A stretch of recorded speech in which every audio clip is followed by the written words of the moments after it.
अगर मैं आपसे कहूँ कि अगर इंसान के शरीर को सुरक्षित रखा जाए तो कई सालों बाद वापस जीवित हो सकता है, तो आप क्या कहोगे?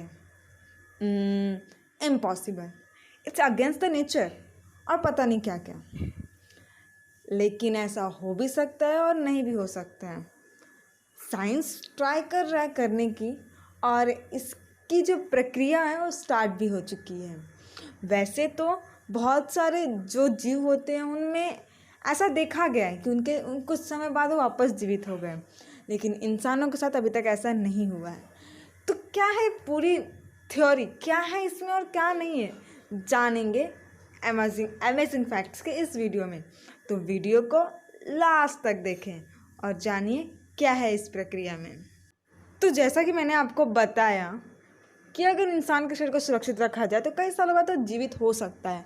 अभी आप सोच रहे होंगे ऐसा कैसा, तो मैं आपको बता दूं, साइंस बहुत कुछ करना चाहती है। वो मानते हैं कि ऐसा हो सकता है, लेकिन गारंटी नहीं है। अब मेन बात है कि साइंस का मोटिव इंसान को वापस जीवित करना नहीं है, बल्कि उनके शरीर को सुरक्षित रखना है। जैसे कि अल्बर्ट आइंस्टाइन, जिनके शरीर को सुरक्षित रखना अगर रखा जाए तो बहुत बहुत बहुत कुछ हो सकता है। तो मैं आपको बता दूं ऐसा कौन सी टेक्निक है जिसकी वजह से ऐसा हो पा रहा है। तो उस टेक्निक का नाम है क्रायोजेनिक। हाँ, क्रायोजेनिक टेक्निक। इसमें क्या होता है, किसी भी डेड बॉडी को -0 डिग्री से -150 डिग्री में रखा जाता है। फिलहाल साइंस अभी इतना विकास नहीं कर पाया है कि इस तकनीक के जरिए मृत शरीर को जीवित कर सके, लेकिन इसके बावजूद इसमें कम से कम 350 लोगों के बॉडी को रखा गया है, और बहुत सारे लोगों ने डील साइन भी कर ली है कि उनके मरने के बाद उनके बॉडी को इस टेक्निक में यूज़ किया जा सकता है। बस एक संभावना ही है ना, जिसके तहत पता नहीं है कि ऐसा हो भी सकता है, लेकिन फिर भी जा रहे हैं। अभी आप सोच रहे होंगे जो क्रायोजेनिक टेक्निक है उसकी आइडिया साइंस को मिला कैसे, तो मैं बता दूं। आप जानते होंगे कि क्रायोजेनिक तकनीक के जरिए दुनिया में कुछ प्रजातियां फिर से जीवित हो उठती हैं। इनमें आर्कटिक क्षेत्र की जमीनी गिलहरी के अलावा कछुए की कुछ प्रजाति भी शामिल हैं। वहीं हिम क्षेत्र का आर्कटिका ऊनी कंबल कीड़ा भी माइक्रोजेनिक टेक्निक से सालों बाद फिर से जिंदा हो उठता है। जब ये जीव फिर से जीवन पा सकते हैं तो मानव क्यों नहीं। और शायद इसी जिद का नतीजा है कि आज अमेरिका का क्रायोजेनिक इंस्टीट्यूट, एल्का फाउंडेशन और क्रायोजेनस नामक कंपनियां इस डील में लगी हैं। देखा आपने, इस तरह साइंस चाहता है कि अगर ऐसे जीव जिंदा हो सकते फिर इंसान क्यों नहीं।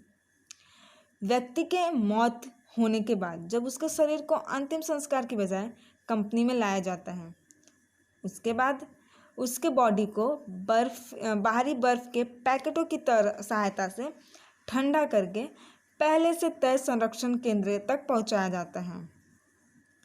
उसके डेथ के बाद जितनी जल्दी हो सके उनकी बॉडी को ठंडा कर जमाना पहली प्राथमिकता होती है, मतलब पहला उनका काम होता है, ताकि जो बॉडी की कोशिकाएं हैं, खास करके दिमाग की जो सेल्स हैं, ऑक्सीजन की कमी से टूटकर खराब न हो जाए। इसके बाद डेड बॉडी से सारा का सारा रक्त निकाल लिया जाता है, सारा ब्लड निकाल लिया जाता है, और शरीर के जो बॉडी पार्ट्स होते हैं उनके बचाव के लिए उन्हें हिमकरण बोलते ना, फ्रोज़न की प्रक्रिया अपनाई जाती है। ब्लड निकालने के बाद बॉडी में जो अपनी धमनियाँ होती हैं के जरिए उनको जो पूरा फ्रोज़न मीन्स ऐसा एक लिक्विड डाला जाता है ना, जिससे उनकी बॉडी को कुछ नुकसान ना हो। फिर उनके बॉडी की जो स्कल होती है उसमें छोटे छोटे जो होल किए जाते हैं। बॉडी जो अपना फ्रोज़न रहती है, उसमें मतलब उनको कुछ नुकसान ना पहुँचे, इससे प्रोटेक्ट किया जाता है। ऐसा करने से जो उनकी बॉडी पार्ट्स होती है वो बर्फ़ में जमती नहीं है। अगर बॉडी बर्फ़ में जम गई तो उनकी जो सेल्स होती हैं वो मर जाएंगी, दीवार नष्ट हो जाएंगी, मर जाएंगी, और शरीर संरक्षित होने से पहले ही प्रोटेक्ट होने से पहले ही वो मर जाएगा, शरीर खराब हो जाएगा। इसमें होगा क्या होगा, साइंस बॉडी को जीवित करना मतलब बॉडी से पर्सन को वापस जीवित करना चाहती है, लेकिन यहाँ पे उल्टा ही हो जाएगा अगर ऐसा नहीं किया गया तो। सबसे लास्ट में क्या होता है, जो उनका बॉडी को स्लीपिंग बैग में डालकर एक लिक्विड नाइट्रोजन में -196 डिग्री सेल्सियस तापमान पर सेल में रख दिया जाता है। कंपनी का ऐसा मानना है कि इस पूरे प्रोसेस को शरीर को 100 साल तक का सुरक्षित रखा जा सकता है, 100 ईयर्स। वहीं कुछ यह भी कहती हैं कि इतने ही समय में जो मैंने बताया हिम गिलहरी जीवित हो उठती तो मानो क्यों नहीं। हालांकि इस बात को कोई साबित होने में 100 से ज़्यादा साल लगेंगे, क्योंकि फ़िलहाल अमेरिका में 150 से ज़्यादा लोगों ने अपने डेड बॉडी को नाइट्रोजन लिक्विड में ठंडा कर रखवाया है, और पूरे शरीर को फ्रोज़न के ज़रिए जमा कर सुरक्षित रखने में करीब $1,60,000 खर्च हो सकता है। यस, $1,60,000 एक बॉडी को पूरा एक बॉडी को फ्रोज़न करने में। तो ये थी ऐसी कुछ बातें जो मैं इस टेक्निक से रिलेटेड जो मैंने आपको बताई। तो अगर हम इन शॉर्ट में कहना चाहते हैं तो कुछ ऐसे जीवों में जिन्हें वापस उन्हें ज़िंदा किया जा सकता है, फिर इंसान को क्यों नहीं।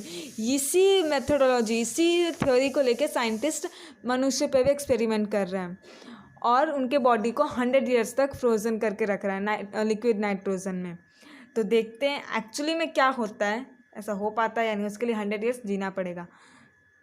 But as per me it's against the nature. अगर हमें नेचर ने बॉडी दिया है तो एक दिन हमारे बॉडी को मिट्टी में मिलना ही है। आपको क्या करना है, आपको जस्ट हमारा वीडियो देखना है, लाइक करना है, शेयर करना है एंड सब्सक्राइब करना है। Take care, bye bye.